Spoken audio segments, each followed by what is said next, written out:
In this lecture, we're going to give an introduction to roof runoff structures. Kind of what are the basic types, there's two of them, and what are the issues that kind of define the problems that we have with those types. So first of all, let's look at why we would want to control roof runoff water in the first place. You've surely heard the phrase, keep the clean water clean, and that's kind of our goal. We're trying to keep roof runoff water from being contaminated by manure on the ground. So you can see in this aerial photo, here's a barn over a heifer facility. And you can see that this part of the roof, the water would flow directly into the barnyard outside the barn. So we would definitely want to exclude this water from the barnyard by collecting it and sending it somewhere else. Now you might notice this other part of the roof also would flow indirectly into the barnyard. Water would flow off the roof onto the ground, and from the ground it would flow into the barnyard and be contaminated. So in the same sense, we want to collect this water and also exclude that from the barnyard. That's kind of a common theme. We're looking for direct runoff that would flow into manure contaminated areas, and we're also looking for other locations where runoff would flow over land into those areas, and we're trying to exclude all that water. Here's another example. You can see this kind of block on the left would flow directly into a heavy use area, and this block on the right here, it would flow into this calf housing area. So you definitely want to pick up all that water and send it somewhere else before it's contaminated.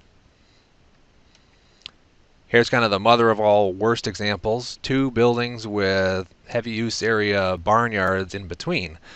So all of this area on these roofs would flow into this contaminated area, and ideally you would want to exclude all that water and prevent it from being contaminated. We have two basic types of roof runoff structures, gutters and drip trenches. Most people know what a gutter is because they've seen them in the houses. Drip trench is a little more confusing, and we'll show what that is and what that means. Basically, the problems with gutters are they get torn off by snow and ice because we live in a state where there's lots of snow and ice in the winter. The problems with drip trenches are you need land for them.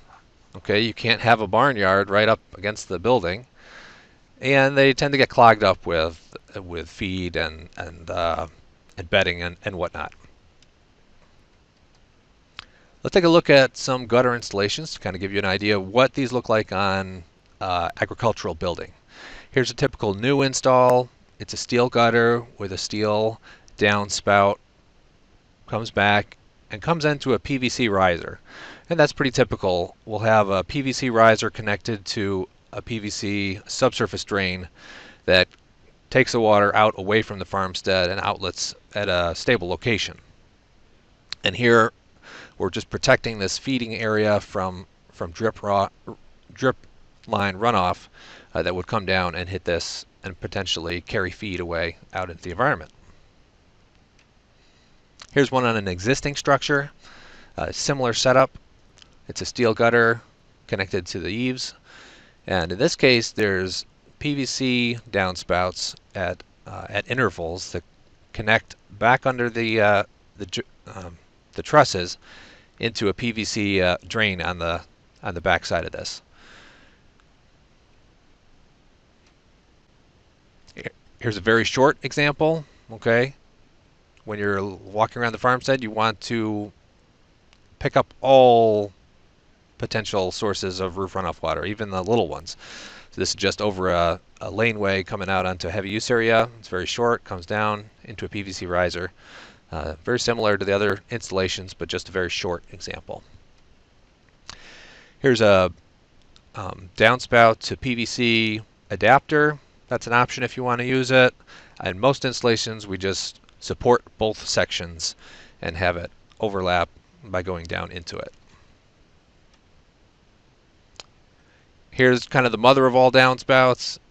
When we get into the design portion of this course, we'll discover how orifice control at the downspouts is a big problem. So often we'll need multiple downspouts to control the water to keep the gutters from overflowing. And this is a great example because you have two two double down spouts coming down into one riser very creatively. So I talked a little about snow and ice. We have this detail in our standard details that shows you need to put the gutter below the roof projection and even drop it down a certain distance below the roof projection. So you would think that this would solve all our snow and ice problems. Obviously, if it's below the roof projection, if snow is sliding down here, it'll slide off and just go over the gutter and it'll be fine. And it turns out that's not really the case all the time.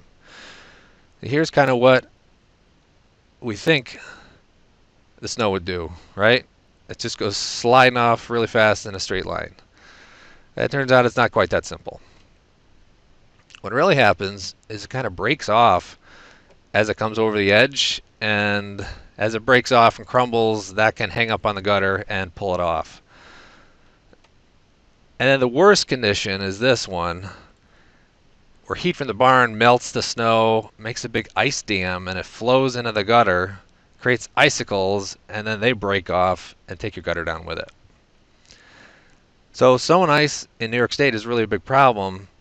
So in most cases, we'll try and avoid installing roof gutters if possible. Now, granted, on lots of older structures, it's not possible because they're built right up against heavy use areas. But if you're building a new structure, hopefully you can set yourself aside a little bit of space for a drip drain or a drip trench.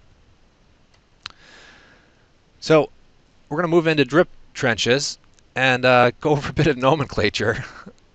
Turns out drip trench is not universally used for these practices.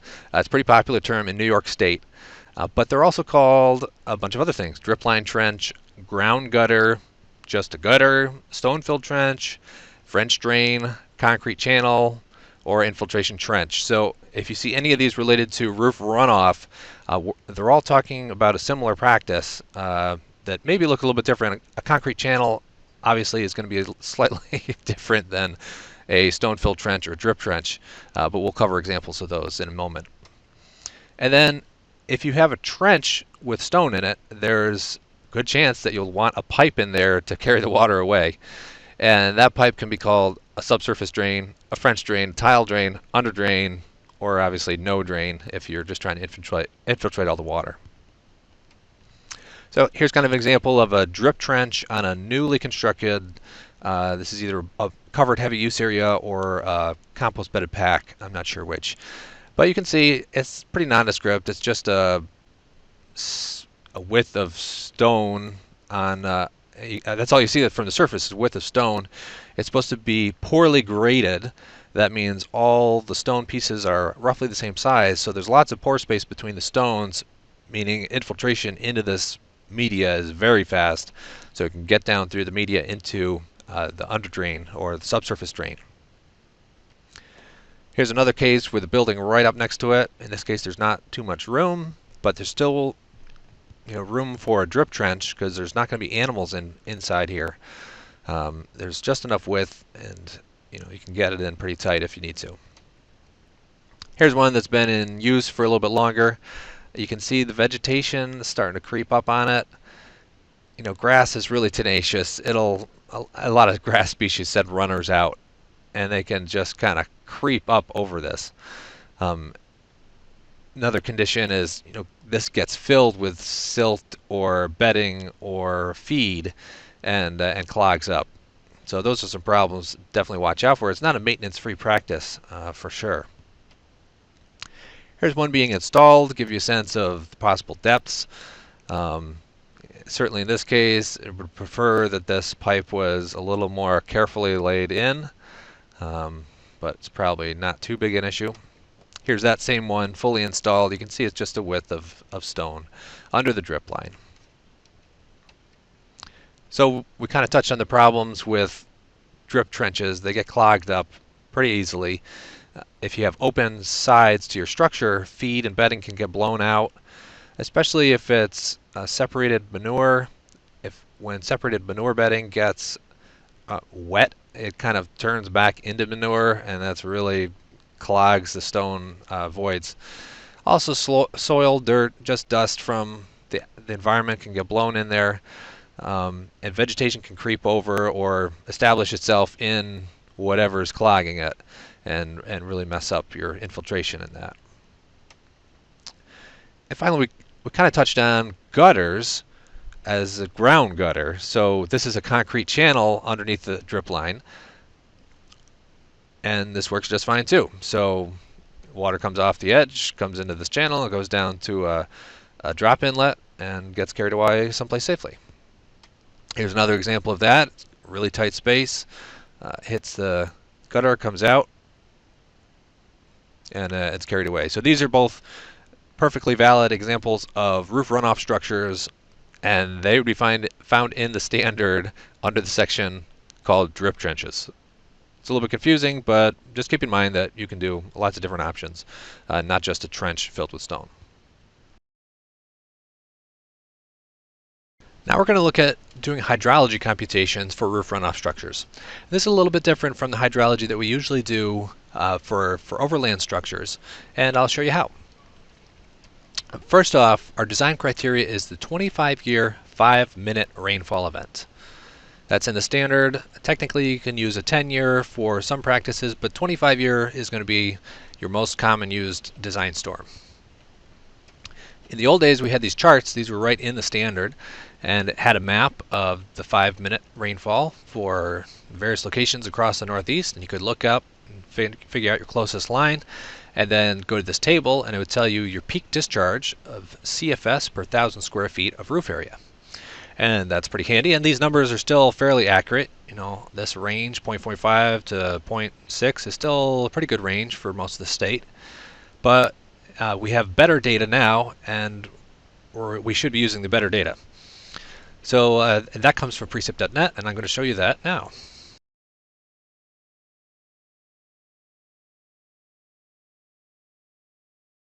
That'll get you to it. It's extreme precipitation in New York and New England. This is the landing page. You'll go to Data and Products. And this first option is the one you want, Extreme Precipitation Tables, HTML. And from here, it's just a Google map that you can zoom into your location on. Here I'm going to zoom in to the Albany Ag and Markets office. And if you scroll down the page, it'll give you an option for smoothing and delivery, and then you'll hit Submit. And this is going to generate a data table based on local rainfall amounts, giving you a rainfall for your specific location. And in this table, we're looking for the 5-minute storm, 25-year recurrence interval. So scroll down to here, and it's this entry, 0.54. Now, what does this even mean, the 5-minute storm? Usually we're dealing with a 24-hour storm or longer. It's very rare that we're going to look at a 5-minute storm when we're doing runoff hydrology. And that's kind of explained in this next slide. The 5-minute storm is the 5 minutes of most intense rainfall in the 24-hour storm distribution. So this is the rainfall distribution for that site for a 25-year recurrence interval. And after 24 hours, you would have a certain height, a certain depth. But the 5-minute storm is right smack in the middle of that design storm. So it's the 2.5 minutes to either side of the 12-hour mark on this design storm curve. All right, and if you're confused about design storms and synthetic distributions, I've attached a supplemental reference to this lecture from the old TR55 technical paper, and that kind of explains it a little better, and I encourage you to check that out. So getting the rainfall depth is great, but how do we convert that to CFS? Well, it's 3 steps. First, we're going to convert the rainfall to feet. Remember, it comes in inches. Then we're going to approximate the 1-second depth from our 5-minute depth. Remember, the rainfall we have is in 5 minutes, say half an inch in 5 minutes, so we're going to approximate how much that would be in each second. And then we're going to apply that depth over the whole surface area of the roof to get cubic feet per second. So say we have ½ inches of rain in 5 minutes. We can take ½ inches divided by 12 and get 0.04167 feet in 5 minutes. Now 5 minutes times 60 seconds per minute is 300 seconds. So we'll take our result, 0.04167 feet, divided by 300, and get this very, very small number, 0.0001389 feet per second. All right, remember our original table was in CFS per 1,000 square feet, so let's try that. Given 1,000 square feet of roof, take our very small number, multiply it times 1,000, and you'll get this, 0.1389 cubic feet per second. Now, if we want to kind of come up with a generic conversion factor, we can suppose we have 1 inch, divide by 12, divide again by 300, multiply by 1,000, and you'll get this number, 0.2778 CFS per 1,000 square feet. And for convenience, we've included this conversion factor in the latest version of the New York State Standard to help you compute rainfall depth into cubic feet per second. Now that's pretty much it. You can take that conversion factor, apply it to your 5-minute rainfall depth from precip.net, and you'll have your design flow for your gutter projects. One more thing to mention about roof runoff structure hydrology, and that is wind-driven rain. Suppose you have a barn and it's raining and the wind is driving the rain at an angle. If you have a flat roof on the barn, the roof is going to pick up this much rain, all the rain that would have fallen in this area shown in blue right here. But then suppose you add a roof on it that is sloped kind of perpendicular to the rain, you can see it's going to intercept a bit more rain. It's actually going to pick up this larger area down here. So we need to sort of correct for this roof slope, and that's done with a correction factor. Here's a chart of what those look like. Basically, as your roof pitch increases, your correction factor is also going to increase. And it's a simple multiplication. Just multiply the plan area of the roof by the adjustment factor corresponding to the roof pitch. This chart is from the LSU Ag Center, but it's a pretty common chart in gutter manuals elsewhere as well. So just remember when you're designing anything with a pitch to add the correction factor for roof slope to pick up that wind-driven rain. Gutter design works really well with a spreadsheet. So for this course, I developed a spreadsheet for us to use to do the design.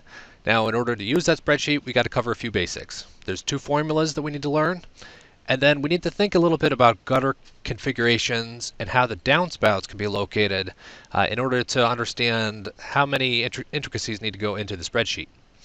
So first off, the first formula is Manning's open channel flow formula. This should be familiar to you if you've designed ditches or diversions or basically any open channel. It's pretty simple. We're not going to cover each term here. Those are laid out in the spreadsheet, so I'm going to save that for a few minutes later. The next formula is the orifice equation. At each downspout, you'll be using the orifice equation to size the downspout to determine the capacity, how much water can flow through there. And now, we need to think about gutters and downspout locations. All right? Say you have a building, 60 foot by 20 foot. Now, what are the different options we could use to capture this roof runoff? Well, obviously the first one is one long line of gutter and one downspout. This is pretty simple, and you'll use this configuration on most of your smaller buildings. And then if you had some downspout problems, you could add a second downspout at that one end. Maybe put them both into a vertical riser. That works great too.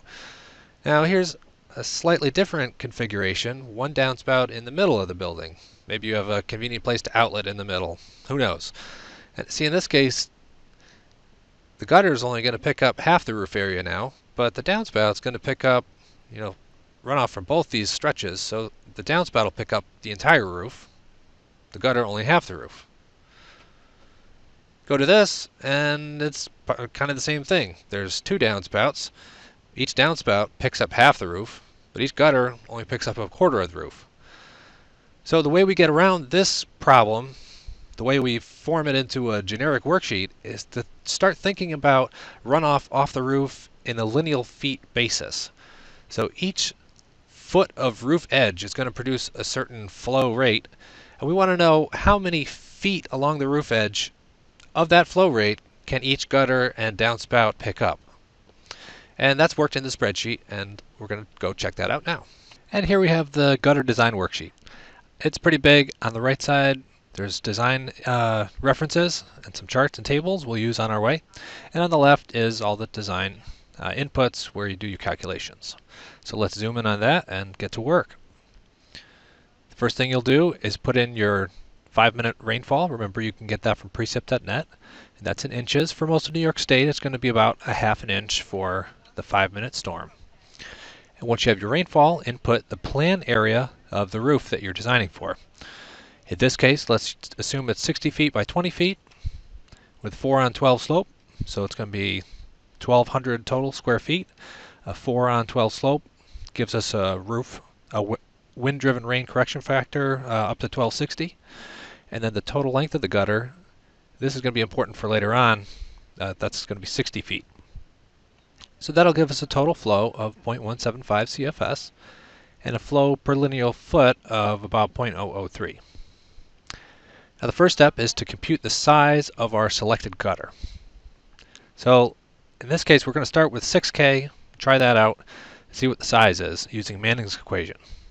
We just have to run Manning's equation once for the full depth of the gutter. We don't need to do it iteratively like we do when we're doing ditch design. Let's assume the slope is 1/16 of an inch per foot, and the roughness coefficient is 0.012. So with those two variables known, we can just take the size of the 6K gutter, run Manning's equation, and find the capacity, and it is 0.32 cubic feet per second.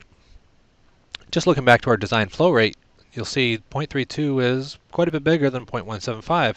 So that tells us that this size gutter can handle the design flow rate in one continuous run. If we put in, say, 5K, it drops significantly. You can see 0.16. It's going to be less than our total flow. We'd have to break up that section into multiple runs in order to handle all that flow. Let's just stick with 6K for now. Once that's selected, you'll need to size the capacity of the gutter outlets. Each downspout is going to be connected to the gutter by a little tube of metal called the gutter outlet. And unfortunately, the gutter outlets that are manufactured are smaller than the downspouts. So you can't just use the downspout nominal size for your gutter orifice equation. You have to use the actual size of the gutter outlet. And those are in the little table over here. Basically, for a 2x3 outlet, the actual size is 2x3. For a 3x4 outlet, the width is 2.5 and the length is 4. And for a 4x5 outlet, the width is 3.7, the length is 5.2. And the reason these don't match the nominal sizes is because gutter manufacturers want you to be able to use a 3x4 outlet with a 5K gutter. So if a 3x4 outlet was a full 3-inch inside diameter, then the flanges on that outlet would push it out too far. It wouldn't fit in the bottom of a 5K gutter. Similarly, with a 4x5 outlet, if this was a full 4 inches wide, with the flanges, it would not fit in the bottom of a 6K gutter. So they just narrow them down to make them fit and still give you a little bit extra breathing room. So for this design worksheet, we're going to use the total number of outlets and figure out if the total number of outlets can drain the total design flow. So let's assume we're going to have 2 outlets, maybe 2 downspouts at the far end of the run. So if we're using 3x4 outlets, our dimensions will be 2.5 by 4 for a total of 10 square inches per outlet. And that gives 0.43 cubic feet per second. That sounds good, right? Because our total before was only 0.175. Now that's actually twice as much, so what if we went to 1? 0.21. Okay, that's good, right? 0.21 is better than 0.17. Okay, but it's not actually quite to standard.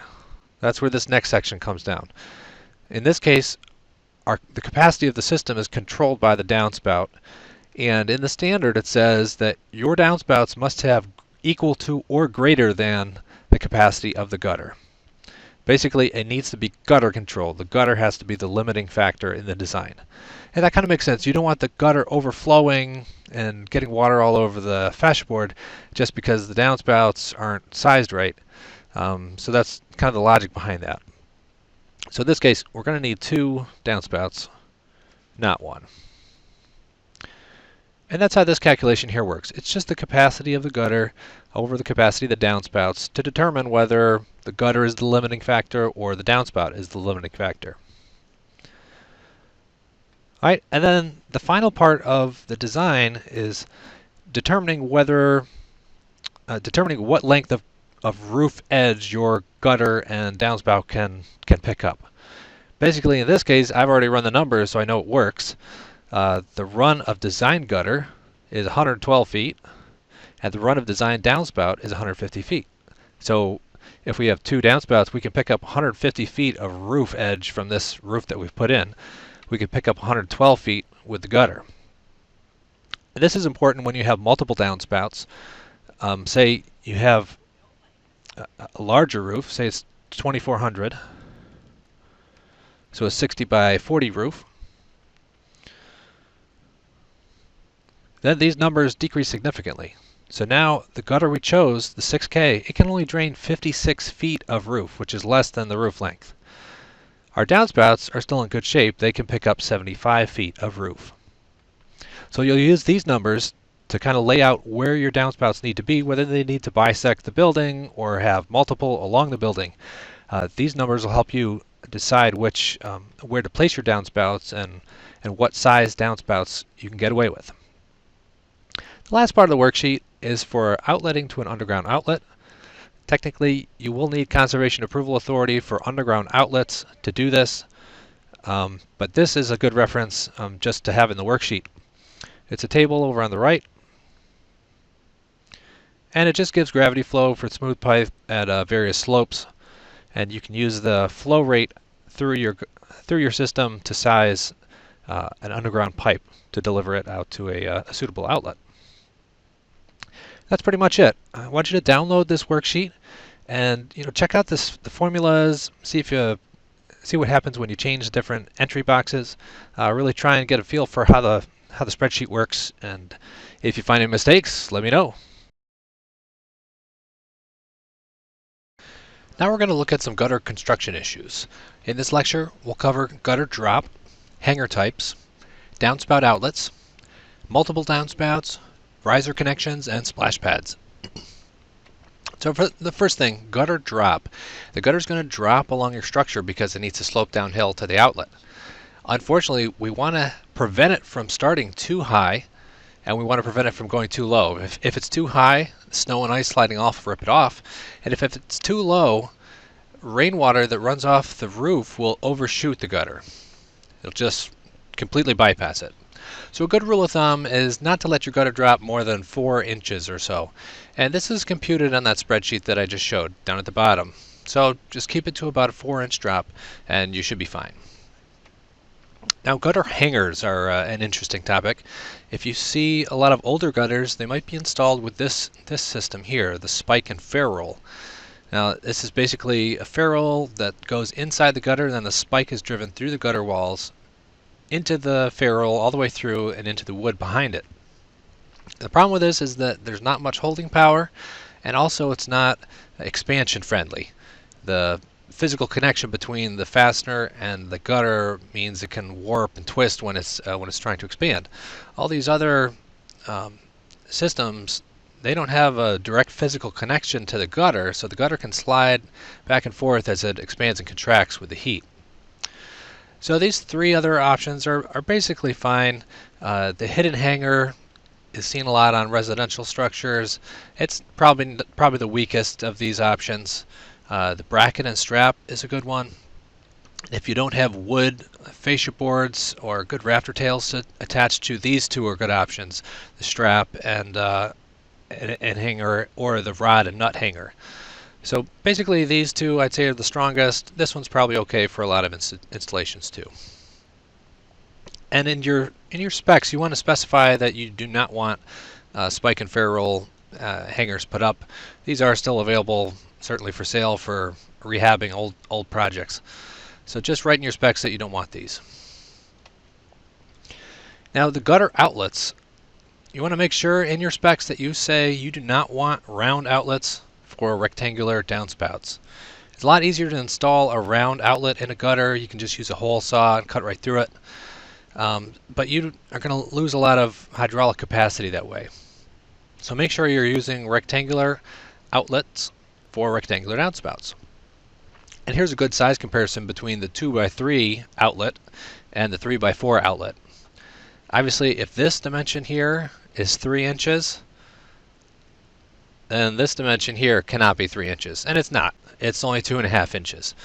The gutter manufacturers make their outlets this size so that a 3x4 outlet can still fit in a 5K gutter without trimming the flange. So just be aware of that. It's in the gutter sizing spreadsheet. The 3x4 outlet, you can't use a 3x4 outlet nominal size for your orifice calculation. Now, if you're having problems with your outlets, like you can't get enough hydraulic capacity down into the downspout, you can work around that problem by adding extra head above the downspout. You can use a prefabricated big mouth funnel type outlet. This adds about 3 inches of extra head, and you can purchase those from this website, aquabarrel.com. There's a couple other manufacturers, and any sheet metal supplier can fabricate this for you too. And if you want instructions for fabricating, basically the opening dimension and the depth, use the Missouri extension paper WQ322 for general sizing information. And I'll put a link to that in the course description for this lecture. Next up, we're talking about multiple gutter downspouts. And this is a great way to improve gutter downspout capacity, because downspouts are kind of the limiting factor oftentimes because the orifices have such a limited capacity. So you can definitely do 2 gutter downspouts into a Y connection. In many cases, you can do 2 straight into a larger PVC pipe. And a few more configurations to show in a minute. The Maryland Design Guide has CFS recommendations for these vertical riser pipes. Remember, you can't really size it with Manning's equation because the slope is infinite.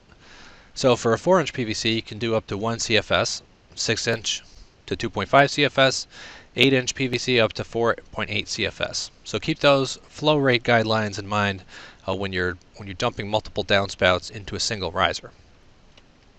So here's a photo that I showed before. I like this one. It's got 2 runs of gutter coming in with big downspouts, like 4x3s coming down into Ys, and then those 2 Ys connect together again into a bigger Y, all into a big pipe. So that's definitely one way to do it. Here's another one. I think these are 2x3 downspouts turned perpendicular and stacked side by side. And they all come down. 2 go into the top of a pipe, and the 3rd goes into the branch of a Y. So that's definitely a way to do it too. Here's another one where there's just 2 side by side. They come down and they kind of splay apart so that they can both fit into the top of the pipe. And here's another one, except with no riser. It's just downspouts coming down parallel together, and they outlet on the ground below.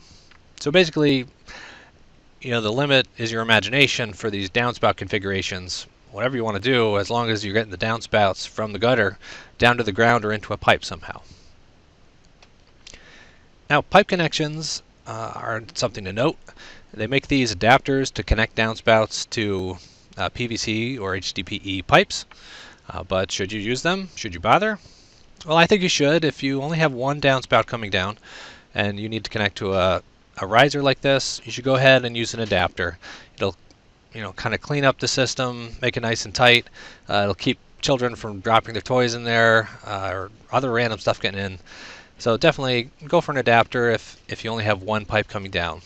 Obviously, if you have more than one pipe, they don't make adapters that fit 3 2x3s down into a single pipe. So you'll have to work around that and not use an adapter in those situations. And lastly, splash pads. You don't need to overthink this. Say 2 foot by 2 foot minimum, 6-inch deep. New York State number 3 stone would be fine. 2-inch round landscape stone. Broken concrete pieces, rubble, flagstones, field stones. Any farmer is probably going to have a supply of stones that he wants to get rid of. You can just throw them there under the downspout, and it'll be fine. You just don't want to use any erodible or smaller materials, so don't use the wash gravel or sub base or anything like that. All right, that's about it. Next lecture is going to be an exercise in gutter design, so go ahead and check that out. Here's an exercise to help you use what you've learned in the lectures and see if you understand it all. Now suppose we have a barn and we're just going to drain the front half of it here. Total length is 120 feet. That width is 30 feet. And the rise is 12.5 feet. So we're just going to pick up the front of this. And to do that, you're going to need some basic design info. First of all, the site location. You'll plug this into precip.net to get your 5-minute 25-year rainfall. And you'll also need some info about the fascia board. It's 7¼ inch tall. And for this project, I want you to outlet on the ground over by this existing diversion. Don't put it into a pipe to do an underground outlet. Just outlet it along the surface and assume that you'll be able to do a design for a ditch that goes down to this diversion. Also, I want you to assume that 7K gutter is not available, and the roof surface is metal, and the metal, there's going to be purlins underneath the metal, and the purlins do not overlap the fascia boards. So the fascia boards go all the way up to the underside of the roof metal. You'll need that in a minute. So the design is going to look kind of like this one. So you can't do downspouts right under the gutter because it's a feed alley. So the gutter is going to go kind of up and down along the fascia, and there'll be downspouts that'll be PVC laterals coming over to a PVC main line hung on the inside of the building. And you can assume that there's plenty of headroom for all the fittings and connections to this PVC main, and assume that you can run it at 1% slope all the way down to the end of the building without running out of space. So remember your spreadsheet. You're going to enter all your hydrology data into this and come up with some proposed design parameters. You might have to go back and forth between your design sketches and this sheet to get a good alternative. Now you remember this thing? This says that the gutter has to clear the roof slope projection in order to avoid falling snow and ice. So I've set up a little template to help you do this. It looks like this. You're going to pick your vertical rise on 12. So say you have a 8 on 12 or here a 6 on 12 roof. You're going to extend that out all the way to whatever width your gutter is going to be. In this case, 5K. So extend the 6 on 12 line out to 5K. And then remember what the drop is supposed to be. I've got it here. This drawing is half scale, so ½ inch equals 1 inch. So, in this case, the drop would be 3/4 inches. So on your paper, just measure down 3/8 inches. Bring it back to the fascia, and then measure up to the top of the fascia. Now, if there's no sheathing, you'll be measuring up right to the underside of the roof, metal. If there is sheathing, you'll be measuring up to the underside of the sheathing. Okay, and that'll give you the distance from the top of the fascia that the top end of your gutter is going to have to drop in order to meet that clearance. And then finally, I want you to fill in this sketch with your gutter design parameters. Hopefully you'll have kind of a camelbacking gutter design going up and down with PVC laterals at certain intervals, and then draw in your PVC main. And for this, I just want you to fill in this paragraph about what the fascia offsets need to be, and I want you to add notes for how long each gutter run is, and the slope, and the size, what size are the PVC laterals, and what size is going to be the PVC main line. All right, once you got that done, you can look at my solutions that I'll have posted. Obviously, there's multiple possible solutions to this problem, and I'm just going to illustrate one of them. You can look at that when you're done with yours. Drip trench hydraulics is a little bit simpler than roof gutter hydraulics, but to get into the design we're going to need some assumptions, and we'll take those from the drainage guide for New York State. If you're not familiar with this, you can download it from the web, and it pretty much covers tile design for draining fields in our soils in New York State. We're going to jump to page 60 and use this inflow rate for underground tiles. It says for coarse sand and gravel, your inflow rate per 1,000 feet of line is going to be 0.15 to 1 cubic feet per second. And since our drip trench is going to use some sort of washed gravel or very fine crushed stone, we'll use the 1 cubic foot per second per 1,000 feet of line. Now if you do the math, obviously, if you divide this by 1,000, each foot of drip trench with this tile in it is going to pick up 0.001, so 1/1000th of a cubic foot per second. And if you've been following along in the other designs, you'll know that a roof runoff will put out considerably more than 0.001. It'll usually be 0.003 to 0.005 CFS per second per foot of roof edge. So the tile line is not going to be able to drain the roof runoff coming off the roof as fast as it comes off. In order to deal with it, we'll have to store that runoff in the drip trench. So the drip trench is actually going to be a storage device that holds the water for a little bit while the tile line drains it out. All right, and then at the end of our design, we're going to have to size a tile, and that'll also come from this manual. This chart A, figure 12, that's on page 49 of the manual. We're going to use that to size our tile line. At that point, we'll have a drain discharge, and we'll have an approximate slope of our site, and from that, we'll be able to pick a tile size based on this chart. And I'm going to jump over to Excel and show you the calc sheet I have set up. Now the runoff hydrology is exactly the same as for the roof gutters. You'll need a plan slope area, a roof plan area, and a roof slope. That'll give you an adjusted area for wind-driven rain. And you also need the length of the trench that's comparable to the length of the gutter. That'll give you the total flow in CFS and your flow per linear feet. Now the first thing you'll need to do is compute the total runoff from the 5-minute design storm. That's going to be 210 cubic feet in this instance. Now for our simplified hydrology, we're just doing simple multiplication and division. Remember, if you're doing real runoff hydrology, your flow rate through the storm is not going to be constant. It's going to follow the storm distribution, and if you added it all up, it would make a hydrograph, so it would be low at the beginning and high in the middle and then low at the end. But in our kind of simplified hydrology for roof runoff structures, we could just multiply the CFS that we computed here times the flow rate.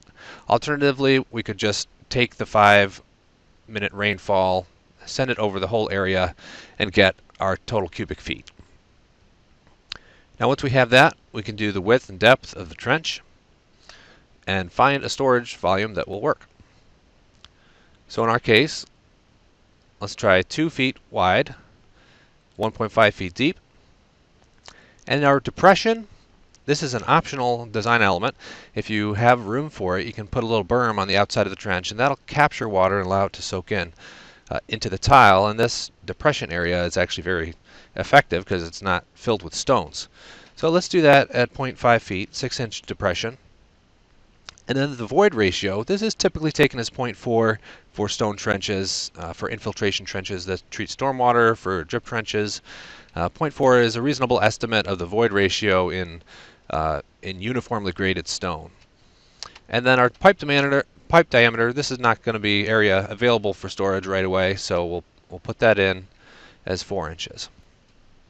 So here you can see the storage per foot is 2.2 cubic feet, and the total storage is 260. So in this case, can the trench store the 5-minute rainfall? Yes, it can. In fact, we could even probably go smaller on one of these dimensions. Maybe make this 0.25. Nope, that's too low. So you can mess around with these numbers and figure out a design that's fairly conservative and efficient. So once we have our trench dimensions, we still need to size the tile line. Now, to size the tile, we'll need the slope. Hopefully the slope along your building is not flat, because that'll make your design more complicated. But if it is flat, then you can just lower the bottom of one end of the trench, raise the other end of the trench, and create an artificial slope at the bottom of your trench. You still need a place to outlet your tile, so keep that in consideration too. Let's assume in this case the slope along the side of the building is 1%, and we can use a constant depth trench and lay the tile at the bottom at 1%. Going over to that chart from the drainage guide, you can find your CFS. In this case, it's going to be 0.12 because our trench length is 120 feet. Each foot picks up 1/1000th of a CFS, so the total CFS at the end will be 0.12. Looking at the chart, go up the y-axis to 0.12 or so, and then come over to where 1% comes up, and you're in this first area here, this first gap between the two lines. So below that line is 3 inch, that first gap is 4 inch. So your tile line in this case will be 4 inches, laid at 1%.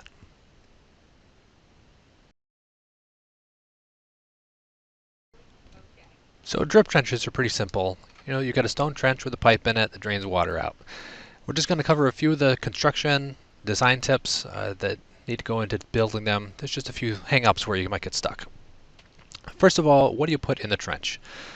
Okay, the biggest thing here is it needs to be a uniformly graded material, and it needs to be something that the farmer can get rid of because he's going to need to scrape out the top couple inches once it gets clogged. All right, so you're looking for something like a number 2 stone or smaller, maybe a number 1 stone, or AASHTO 57 drainage stone, or pea gravel. Here's a couple samples that I had under my desk, ironically enough. So, it's just got to have a lot of void space and be, fairly small. Okay, don't use light stone fill or any kind of thing that might be considered riprap. Okay, because riprap, yeah, it'll take a really long time to clog, but it's just a pain to deal with and get rid of for a farmer, using ordinary tractors and farm tools. So go with a smaller size, uniform graded material. All right, with lots of voids. Now, we talked a little bit about tile drain slope in the hydraulics exercise. And this is pretty important. You need to have a positive slope from the upstream end of your tile drain down to your outlet. And you should try and get at least a 0.5% slope. On a flat site, this might be an issue, but once you go below 0.5%, the size needed to carry your design flow rates will increase dramatically. So in order to keep a small size on your tile drain and keep the cost down, you want to keep the slope up, usually around 1% if possible, but 0.5% as your kind of general minimum.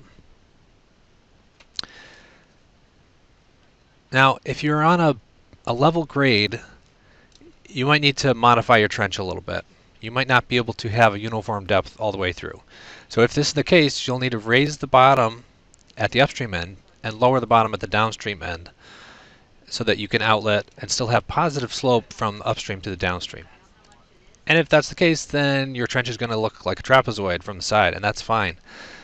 When you do the depth calculation in the spreadsheet, just use the average depth. Just do the depth at the midpoint here.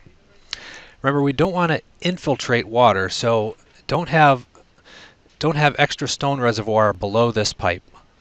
Okay, you don't want the water to soak into the trench and then go past the pipe and then fall into stone below the pipe. You don't want that because that's going to infiltrate a lot of water right next to the foundation of the building. Okay, so just have the bottom of the trench at a slope, lay the pipe on the bottom of that trench, and the water will just go in and go out that pipe. Okay, you'll have less storage at the upstream end, more storage at the downstream end. That's okay. That's okay for this situation. Now, what's the minimum cover you're going to have at that upstream end? There's not really a hard and fast rule. Usually cover is determined by vehicle loading, and a drip trench is not going to see vehicle loading. Usually you're not going to drive your tractor right next to the building. That's a little too risky for most people. So, we're not going to be governed by wheel loading cover limitations. We're kind of, in this gray area of what could you go down to. And I think you could go down to 6-inch minimum cover. The other factor that you want to consider is that the perforated pipe isn't going to be effective at soaking up water without at least a little bit of hydraulic head above it. So just putting the pipe right at the surface, even if it doesn't get crushed, not a lot of water is going to go in because the head developed at each little orifice will be very small. So go for 6-inch minimum. Of course, since we're trying to store water in these trenches, 6-inch might be too little for your specific storage needs. So, in general, try and stick with, say, 1 foot of cover.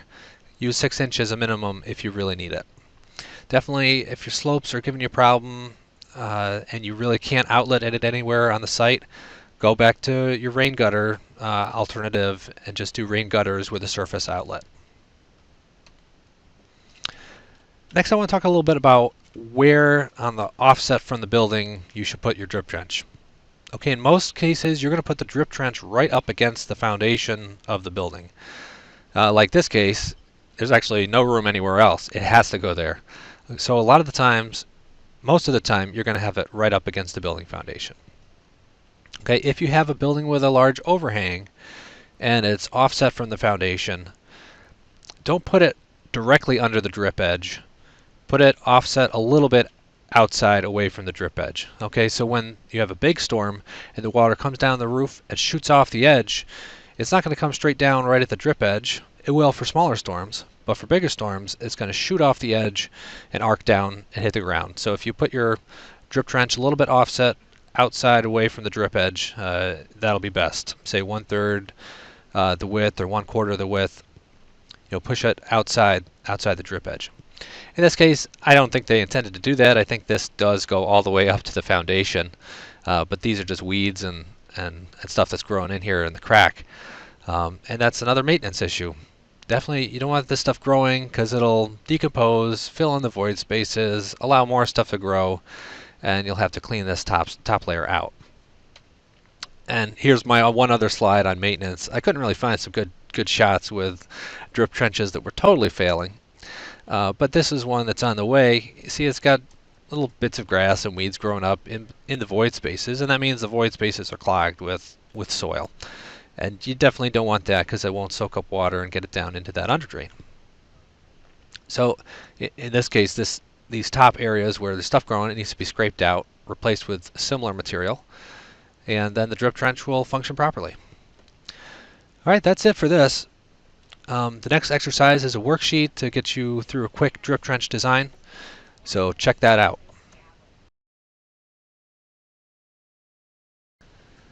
And now here's a drip trench exercise for you to work through.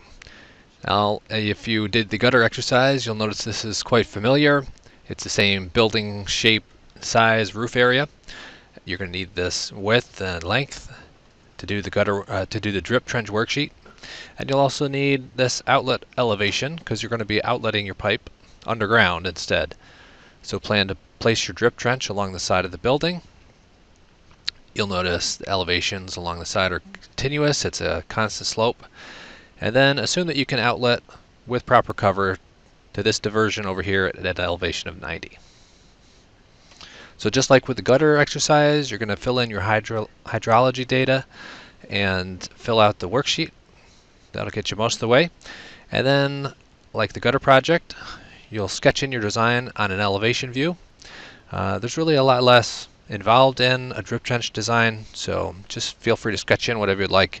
Definitely include the size and the slope of the trench and what depths it'll be at the beginning and end. All right, go ahead and get started.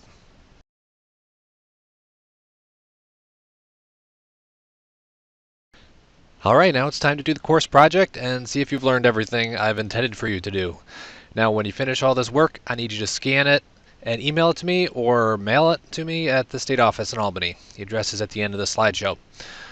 First up, the project. It's a barn. You're going to be doing a gutter design and a drip trench design for the same site, same roof area, same rainfall. Okay, the project location is here. You can assume the fascia is in sound condition, 6.5 inches tall. And for this project, you can try out 7K gutter, assume that is available. All right, these are the dimensions, 150 by 30. It's a 15-foot rise on the roof. And the slope along the building is actually sloped a little bit. It's 127.5 at this end and only 126 at this end. So you might be able to use that to your advantage when you do the drip trench design. And finally, outletting this, I want you to use an underground outlet. Run it underground to this diversion over here, an outlet at an elevation of 122. This is going to be for a supposed proposed manure storage. Imagine you're putting in a manure storage downhill from the barn, and you need to control the roof runoff to keep that from running into the manure storage. You'll need to divert it to this diversion to go around the manure storage. So first up, let me walk you through the design steps. For gutter design, you're going to fill out the worksheet. If you already did the other course exercise, this should go pretty easily for you. Just fill it out like we showed in the lectures. Examine your fascia board and how much drop you need to do at the high end of the gutter. If you didn't do the exercise, I recommend going back and doing that now to get a better idea of how this works. Then sketch in your gutter design, downspouts, and underground outlet on this elevation view. Feel free to put in as much detail as possible because you're going to send this to me to prove that you know how to do these designs. And finally, I want you to develop a parts list using the NRCS detail sheet. Okay, you're just going to look at your sketch and try and figure out how much of each of these you'll need. End caps, outlet tubes, hangers, don't worry about that, fascia boards, and downspout elbows. As far as expansion joints and hangers and fascia boards, don't worry about computing that. Expansion joints are going to be specified by the gutter manufacturer. Hangers, that'll be up to the contractor primarily. And the fascia board, assuming that you won't need to replace that at all. But use this to develop a parts list to try and get a sense of what are the parts that are actually going to be needed to install this thing. Next up, you're going to do a drip trench design. Remember, this is a little bit simpler. You're going to fill out the worksheet to get your design size and your pipe size. And then go to the elevation view and sketch it in. Now this one, I want you to put a trench cross section up in this box. You don't need to draw it to scale, just draw it in and draw the dimensions. Make sure you know what you're doing. And assume on this end, you see the ground is dipped down below the foundation. Assume that the foundation does go down to the frost line below this elevation. Okay, so you don't have to worry about intersecting the footer with your drip trench. So what are you going to send to me? You're going to send, for the gutter project, spreadsheet, the fascia worksheet, elevation view, and the NRCS detail drawing. And then for the drip trench, just send the spreadsheet and the elevation view. And my contact info is here. It's tim.clark@agriculture.ny.gov. That's by far preferred, but if you don't have a scanner, you can just put an envelope and mail it to me. And as always, if you have any questions or comments, feel free to call or email the state office. I'm happy to help.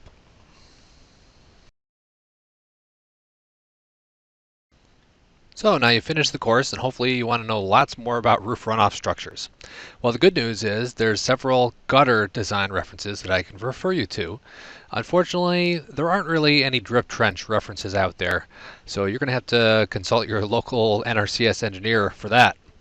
But as far as gutter design, there's this thing, the Gutter Design Method Maryland Design Guide. And this is really useful. Actually, Maryland has a lot of design guides for different conservation practices. So while the gutter design guide is attached here with the course, I encourage you to look at the Maryland NRCS website and look through their other design guides as well as their standard drawings that they include with this one. Next up, we got the Louisiana State University Designing Roof Gutters for Barns flyer. This is great. It's only 4 or 5 pages. You can read through it pretty quick. It gives a great introduction to gutter design, covering many of the topics that we've covered in the course. So that's definitely great, and something that you can hand out to a producer as a flyer. And finally, this is called WQ322. It's from Missouri State Extension. There's no PDF of it, it's just a website, so I'm going to include the web link in the description to this lecture.